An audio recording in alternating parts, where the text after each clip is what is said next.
Okay, so we're here to meet today about the RCIP, which is the Rural Communities Immigration Program.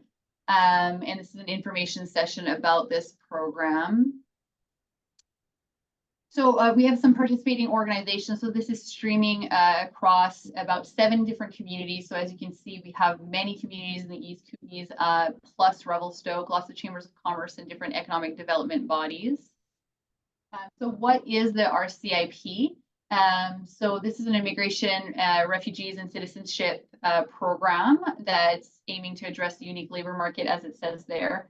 And so the RCIP stands for the Rural Communities Immigration Program, like I mentioned.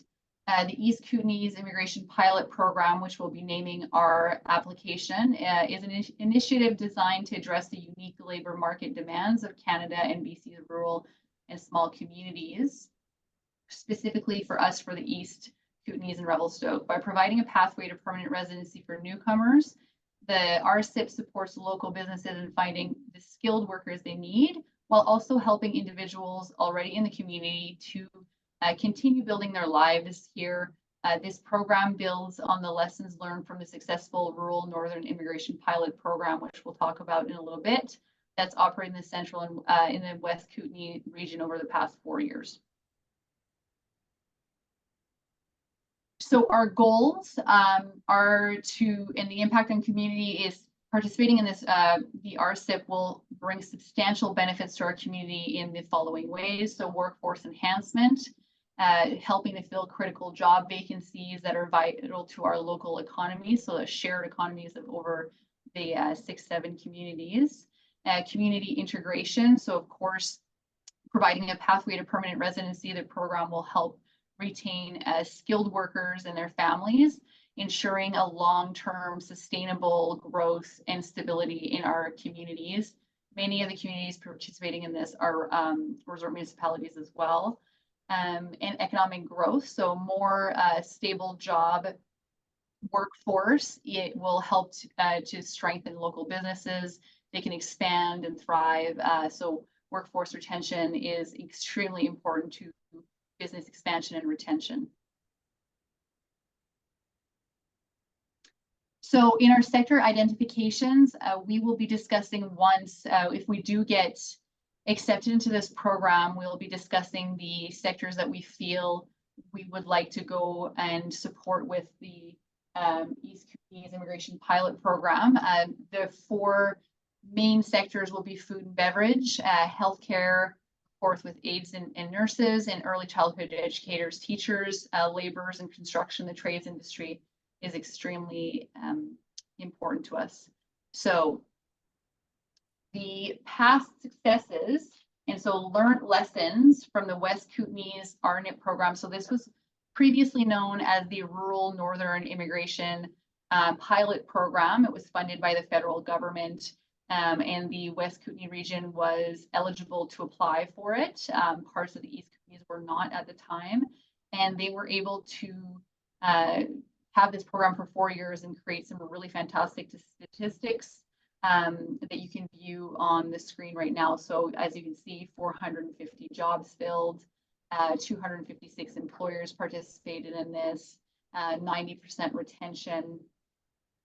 And we are looking forward to being able to bring this type of push forward should we be accepted into this program.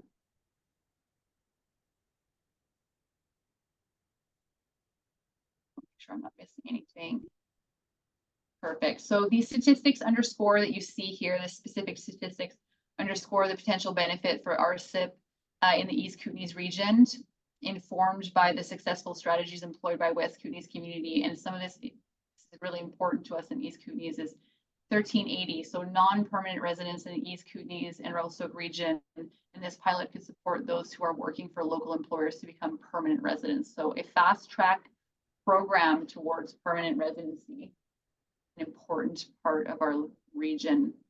So we've estimated some costs of this programming based on the numbers that we've gotten from the West Kootenays and what we feel is an attainable goal for us in our communities. And so you can view here that we have staffing at 1 to 1.5 full-time employees. And marketing, so we would like to include a website for attraction, customer relations management, so that's what CRM stands for if you don't know. Administration and coordination led by the lead organization, and the total annual cost of $150,000. So this is the annual cost over a minimum of 5 years is the commitment that the federal government is looking for. So we're seeking commitments of around $30,000 a year for 5 consecutive years, as mentioned, from each community that is involved in the East Kootenays pilot program. To support these costs, your contributions will be crucial in ensuring the success of the RCIP application. So we are looking for support from local businesses, municipalities, regional districts, different stakeholders, organizations to help us with this. We have been able to secure quite a bit of funding so far, but are still out of reach of our goal to make this programming work. And we have some community supporters who have stepped forward in this programming that would like to speak about why they've decided to contribute to this. And so I will invite them to come and talk right away here. If we want to unmute our mics, I think I'll start with Larissa from College of the Rockies, and then we'll come back to John from Bear and Bones, and we'll go to questions afterwards. So go ahead, Larissa. Great. Thank you, Carolyn, and thank you, everyone. Happy to be representing College of the Rockies, and also on this call is our president, Paul Vogt, and 2 of our deans, Norma Sherritt and Stephanie Wells. I hope that gives an example of how committed we are to seeing this project be successful. I'm Larissa Strong, the Director of International at the college, and I joined the college about 10 months ago, but with a long career in international education. I'm very happy to be at College of the Rockies, although my timing was a bit precarious as we are negotiating some rough waters as we navigate through some federal and provincial changes that are going to be impacting temporary residents in Canada and specifically in British Columbia, and that includes international students. And so a project like this is kind of like a lighthouse in those rough waters. I just moved here from Nova Scotia, so I'm still working on the ocean puns. I got to transition to the mountain puns, so bear with me. Many of the international students who choose to come to Canada are thinking long-term. They see an investment in their education in Canada as being a stepping stone in their pathway to permanent residency. And as the government looks to shrink the number of temporary residents in Canada from 6.2% of the population to 5%, we're going to see temporary workers and international student numbers drop by 500,000 people over the next two and a half years. This will have an impact on our labor market. So developing a program like this starts to build back in some consistency that we can depend on. And it's good consistency in that there's a pathway for us to recruit international students. So the college is going to be out there looking for ideal candidates that would fit this program, as well as the education that we offer at College of the Rockies. And then that we're offering this pathway that they can see their future in the East Kootenays. And it motivates every step of the way. You might have heard some coverage of late about international students that isn't all positive, but I want to say that at College of the Rockies, we are all in on providing a positive experience for international students. We are small enough and nimble enough that we can work with students individually to make sure that not only are they fulfilling their academic needs, but pursuing their goals of staying in East Kootenays and finding employment, and then hopefully applying for permanent residency. We want to work with the partners that are identified here and with you on the call today to make that happen. Just to say that we are all in. Looking at the success that took place in West Kootenays and with Selkirk College, we see this as a great example of what can be done in the East Kootenays with College of the Rockies. So thank you very much for the opportunity to address everyone. Appreciate it. Thank you for your contribution as well to funding capacities, and just for being in constant conversation with us. It's been really important. Revelstoke certainly has been working quite hard with our regional district and municipality, our local resort, as well as our other organizations in town to get the same funding. So funding supporters like yourselves across the entire region are really appreciated, even though you're not located in Revelstoke. It's a great example of how a collaborative space like this and these types of initiatives, even though Revelstoke is not completely in the East Rockies, it just really shows that we are really working together for the betterment of our community, and that a pathway to permanent residency is an incredibly important part of economic development. John, are you on the line? Where are you? Hi, John Boness. I'm in Golden, BC. I was born and raised here. I've been a restaurant owner for 5 years now. Prior to that, I worked for the railroad kind of all across BC and Alberta. So my wife and I, we've committed $5,000 to this. And I would say we didn't commit it as business owners. We committed it as friends.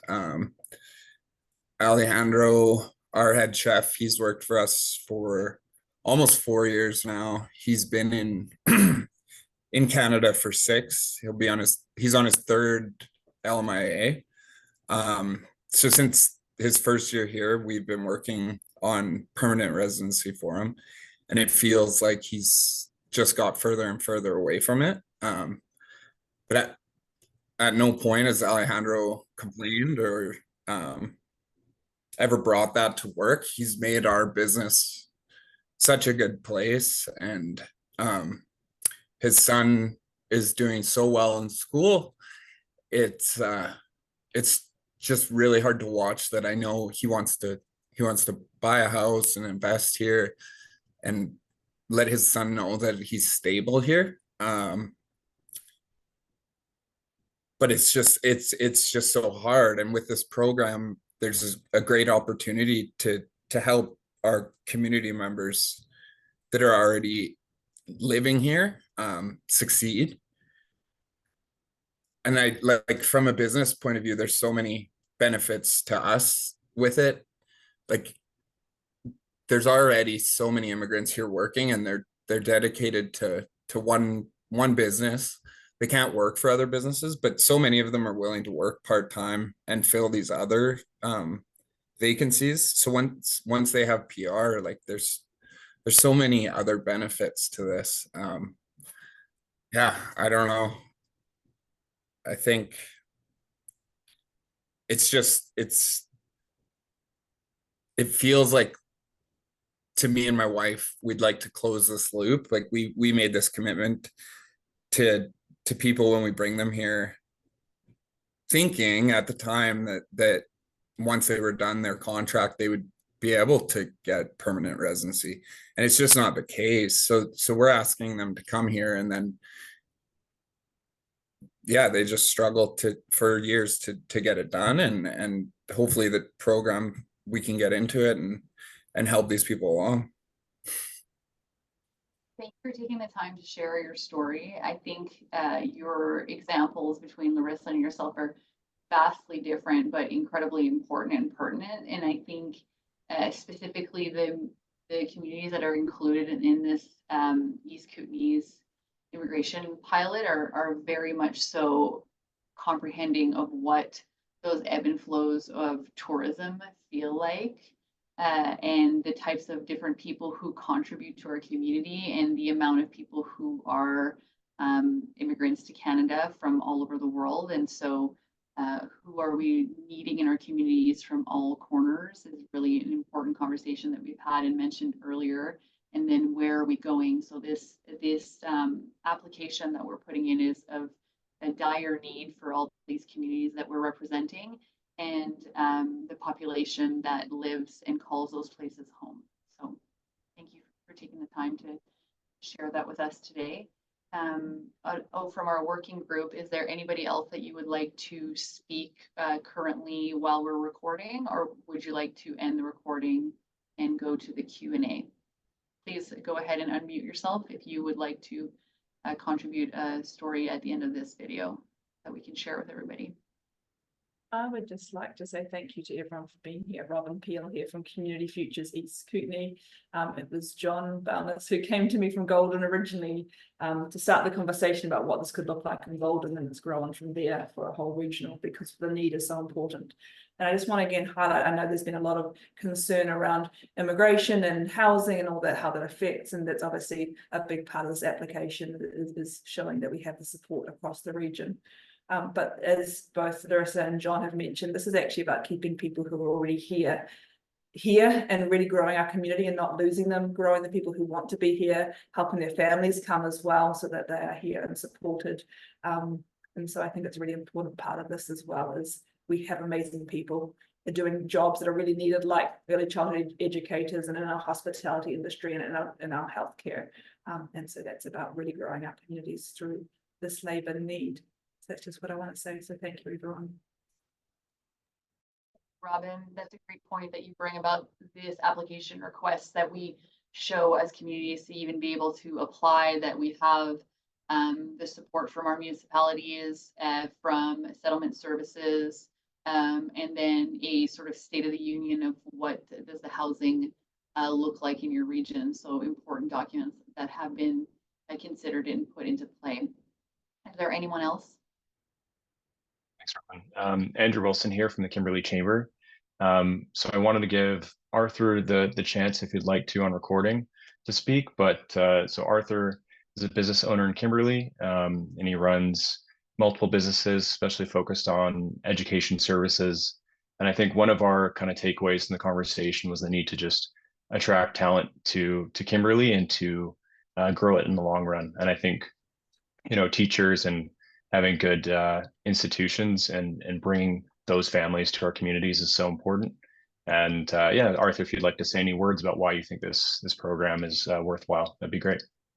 Yeah, definitely, because we know I also immigrate from Hong Kong to Kimberley. It's I think the 7 million population to 7,000 just small town. I'm thinking about I also Purcell Golf, and we also create an international boarding school in Kimberley. We also already have a preschool. I also run the AQG for mentor consultants for just bring the brilliant, talented students come to Canada, live in small town, can golf, ski. We want to build a lot of business models to development. This just a cozy but brilliant small town. But what we are facing a challenge is how to recruit a talented just like skill work come to here. I don't mind. I say we already have so many amazing people. They live here. They want to stay here. But I think for the future, just like a college, they recruit a young and just like talented student coming here. Especially, we want to create some model for the IT programs in here. We know the IT already changed. They don't like the tourism. They don't like just like the hospitality.